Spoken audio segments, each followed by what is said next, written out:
Hello. বাঘুর বুদ্ধি, কবি অপূর্ব দত্ত।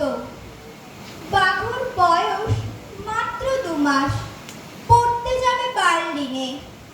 মা বলল, সঙ্গে কিছু গুঁড়ো দুধ আর বার্লিনে। বিদেশ বিভুঁই, রাস্তাঘাটে কে আর দেবে খাবার? শেষকালে কি খালি পেটে রোগ বাঁধাবি আবার? বাবু বলল, একটুতে মা তোমরা এত ভাবো না।